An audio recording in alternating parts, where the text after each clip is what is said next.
বীরভূমের ছোট্ট একটা গ্রাম চণ্ডীপুর, সেখানে হলো আমার মামার বাড়ি। ছোটোবেলা থেকেই মামার বাড়ি যেতে খুব খুব ভালোবাসি, কারণ তোমরা জানোই মামার বাড়ি মানে হলো একটা আলাদা অনুভূতি। তো রিসেন্টলি কার্তিক পুজোর 4 বছর উদযাপনের জন্য মামার বাড়ি গিয়েছিলাম আমরা সবাই মিলে। সামনেই দেখতে পাচ্ছ এই মানুষটাকে, আমার দিদন। খুব খুব মজা করতে আনন্দ করতে যে ভালোবাসে। তো মামার বাড়িতে গিয়ে আনন্দ করব ভেবেছিলাম, কিন্তু যে এতটা আনন্দ হবে একদম ভাবিনি গো। তো এই সময়টা দেখছো ঠিক বিসর্জনের দিন, মানে ঘট বিসর্জনের দিন। তো সবাই মিলে রেডি হচ্ছিল ঘট বিসর্জন করতে যাওয়ার জন্য। তো তোমরা শুধু দেখতে থাকো যে আমরা ঘট বিসর্জন করতে গিয়ে কী বিসর্জন হয়, কারণ ভিডিওটা একদম খুব মজার, খুব আনন্দের। আমরা খুব মধ্যবিত্ত বাড়ির মানুষ, তো এক গাদা টাকা হয়তো আমাদের নেই, কিন্তু আমাদের মধ্যে যে ভালোবাসা, আনন্দ, মজা করা, এইটা যা আছে না, এটাই হচ্ছে মানে অনেক কিছু। অলরেডি ঘট বিসর্জন হয়ে গেছে, ভিডিওটা স্টার্ট করা হয়নি। তো ভিডিওটা দেখো, ঘট বিসর্জনের পর না জামাইবাবুরা তাদের শালিদেরকে বিসর্জন করছে জলের মধ্যে ফেলে। তো আমার বোনকে ধরতে গিয়ে না বোনের মেয়েই মানে মেরে দিল খানি কয়েক ঘা।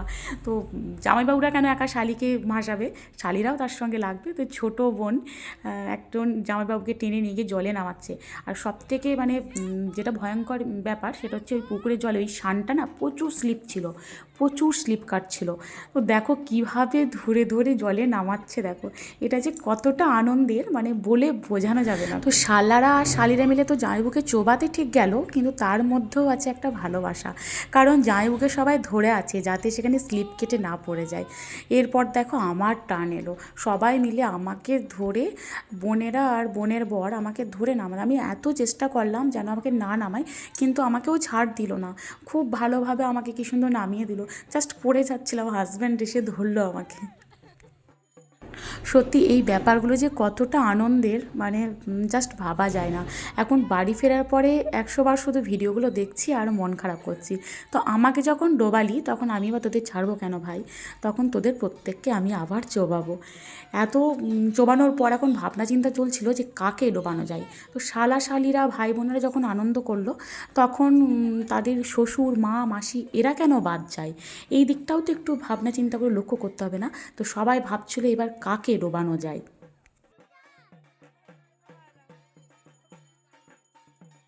এই ভাবনা ভাবতে ভাবতেই দেখি ওমা সে কী কাণ্ড, একদম দেখো মামিমা আমার বাপিকে নিয়ে টানতে টানতে নেমে পড়েছে জলেতে। তারপর দুজনেই বাস গেল, দুজনেই স্লিপ কেটে পড়ে গেল। যে এবার তো চিন্তা হচ্ছে এরপর কাকে ফেলা যাবে।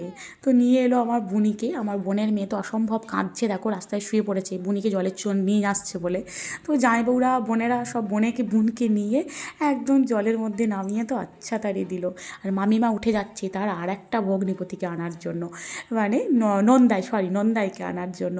আমার বাপিকে ডোবানোর পরে আমার মামিমা চলে গেছে আমার মেসোমশাইকে আনতে, তারপরে এবার মেসোমশাইকে ফেলবে। ওখানে যারা ছিল না সবাই দেখছিল যে এদের যে এতটা আনন্দ করতে পারে মানে বলার নয়। সবাই দেখো পুকুরের জলে কেমন পড়ে যাচ্ছে, আমার মাসে মনেও পড়ে গেল প্রত্যেকে। এই যে আনন্দটা না মানে বলার নয় যে এটা কিসের আনন্দ, কত আনন্দ। ঘট বিসর্জন হয়ে গেছে সেই ভিডিও কিন্তু করা হয়নি গো, এখন শুধু আমাদের চলছে। সব শেষে সবাই মোটামুটিভাবে প্রত্যেকেই ডোবা হয়ে গেছে। তো এবার বাড়ি ফেরার পালা। তো বাড়ি ফিরতে গেলে তো একটু তো নাচ করতেই হবে, তাই না? বিসর্জন বলে কথা, আমার দিদনকে দেখো সামনে একদম সানগ্লাস পরে নাচতে শুরু করে দিয়েছে। তো ভিডিওটা তোমাদের কেমন লাগলো একটু জানিও, একটু অন্য রকমভাবে আমরা আনন্দ করলাম। তো এই আনন্দটা তোমাদের যদি ভালো লেগে থাকে তাহলে অবশ্যই কমেন্ট করে জানিও, আমারও খুব ভালো লাগবে তোমাদের কমেন্টগুলো পেয়ে।